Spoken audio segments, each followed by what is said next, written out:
the funhouse corpse. In the 1970s, there was a horrifying discovery that what the carnival funhouse presented as a creepy prop was actually a real human corpse. The story claims that the mannequin had been hanging as a decoration for years, with thousands of people passing by, taking photos, and even touching it without realizing they were interacting with actual human remains. The carnival workers positioned and repainted the prop regularly, believing it to be just another spooky decoration. It was also known that children were surprised by how realistic it looked, unaware that they were viewing a genuine corpse. The truth behind this legend is the case of Elmer McCurdy, an unsuccessful train robber killed in a 1911 shootout with police in Oklahoma. After his death, no one claimed his body, so a funeral director embalmed it with arsenic and displayed it for paying customers. The body was later sold to various traveling carnivals and haunted houses. McCurdy's mummified remains eventually ended up at the New Pike Amusement Park in Long Beach, California. In December 1976, during filming of The $6 Million Man, a crew member removed the mannequin, causing its arm to break off and reveal human bone.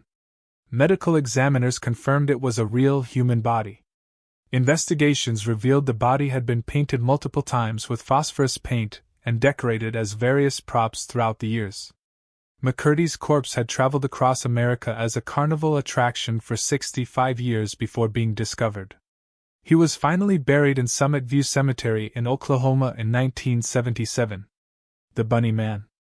In Fairfax County, Virginia, lies the Colchester Overpass, also known as the Bunny Man Bridge.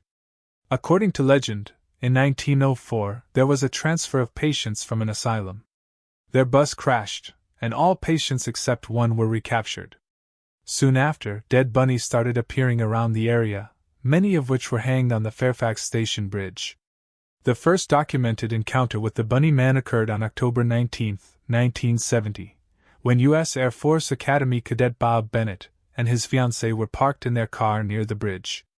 According to Bob, they were sitting in their car when they observed something moving in the darkness. Suddenly, a figure appeared in a white rabbit costume with long rabbit ears. The man approached their car, yelled at them for trespassing, and threw an axe that shattered the passenger side window. However, Bennett's fiancée did not agree with his description, saying that the figure did not have a bunny suit on but rather looked like it had long, pointy headwear. Just 10 days later, on October 29, 1970, construction security guard Paul Phillips described a similar incident. He saw a man in a rabbit suit standing on the porch of an unfinished home in Kings Park West. The figure was holding an axe and chopping at the porch of the house, yelling about trespassers.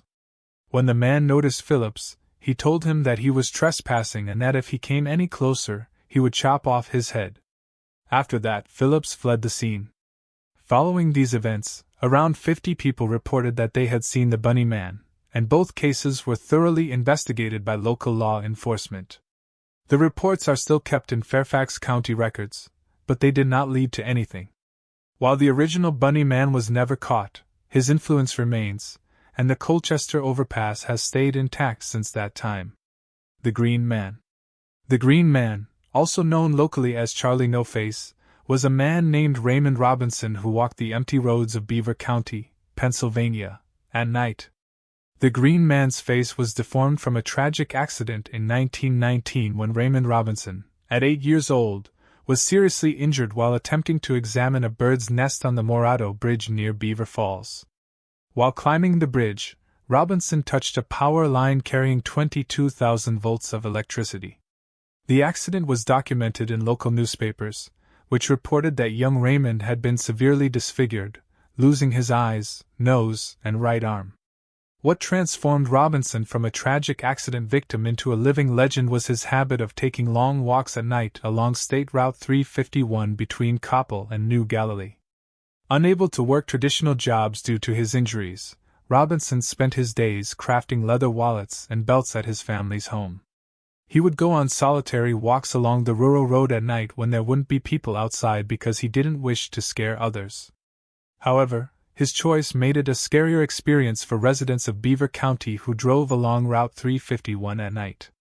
They would frequently spot Robinson walking along the road, his injured face sometimes appearing to glow green in their headlights, hence the nickname, Green Man.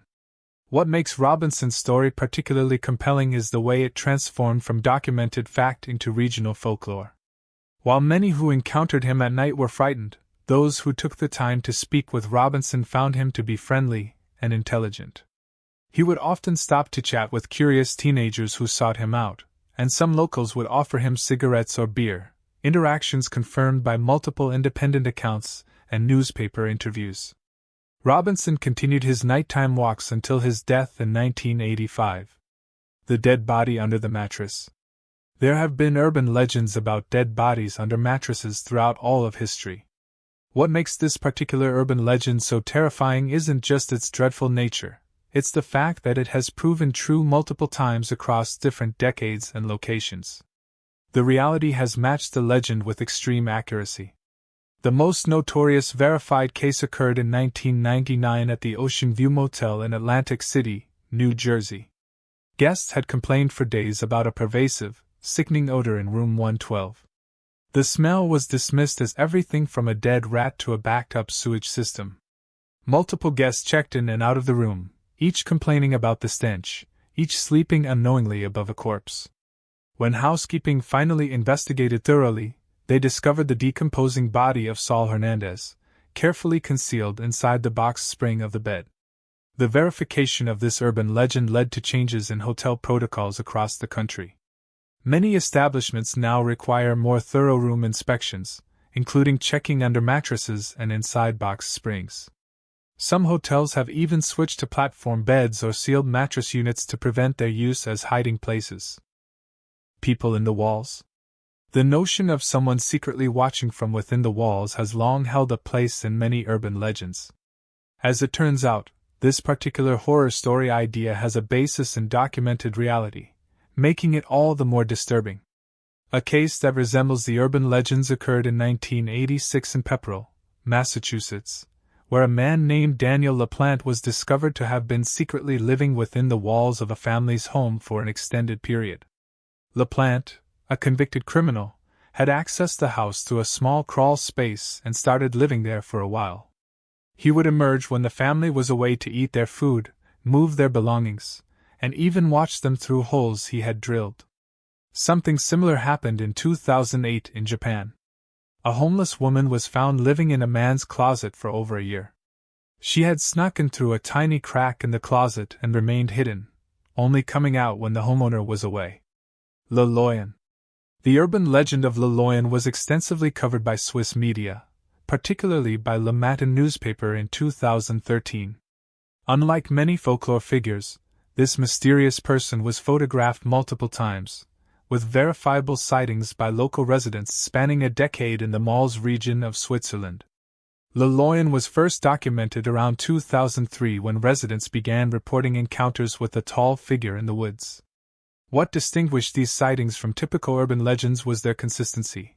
The person always wore the same outfit, a vintage military gas mask and a thick camouflage coat. A local photographer managed to get a photograph of Loloyan, which marked a significant step forward in documenting his presence.